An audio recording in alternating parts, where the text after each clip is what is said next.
In celebration of Black History Month, the Anaheim Muzeo presents the Buffalo Soldier Experience, tracing the historical contributions of black men and women in the United States Armed Forces. Originally formed in 1866, the Buffalo Soldiers consisted of members of the all-black 9th and 10th Cavalry, who fought for the United States Army through the expansion of the West and served in conflicts through World War II.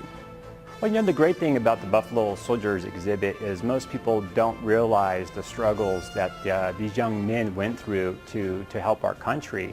After the Civil War, there were 200,000 men that needed to, that the U.S. Congress and U.S. Grant put together and made some regiments.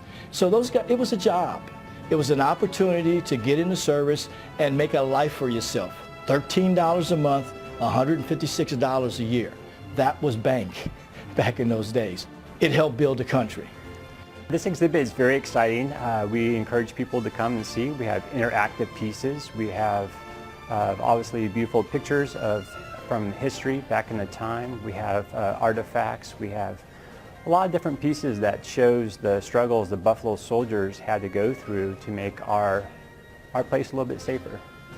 I would think that some of the key items that you would see when you come here, we have a wonderful covered wagon with a chuck wagon, and we call it the chuck wagon because one of the Buffalo Soldiers made that component and put it in the back of the wagon, so you have the chuck wagon. We have a 10th Cavalry replica officer's tent, including all the different accoutrements that go inside. One of the other pieces that I'm kind of partial to now is the Iron Riders.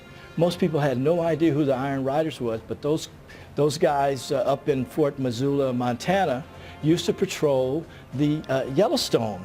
And by controlling Yellowstone, used to control it on bikes. And so that's why the Indians, they never saw a bicycle. And they saw, boom, there's the Iron Riders. The exhibit highlights these brave soldiers' history and accomplishments, along with additional African-American achievements inspired by the Buffalo Soldiers. More of a heartfelt thing for me is to be able to see how the progression went from the Buffalo Soldiers to the Tuskegee Airmen, then to the astronauts. It's really important for us to get the school children involved in our community to come here to Muzeo. Really, we want to plant the seed in the kids' minds now of how important culture, art, and education is. When you first walk in to the exhibit and you look to the right, there is a statement that Frederick Douglass said to Abraham Lincoln. And if we all just kind of listen to what that is, you get the idea of how this country was built. And it goes, once let the black man get upon his person the brass letters, U.S. Let him get an eagle on his button and a musket on his shoulder and bullets in his pocket. There is no power on earth that can deny that he has earned the right to citizenship. That's powerful. The Buffalo Soldiers Experience will be at the Muzeo through March 11th.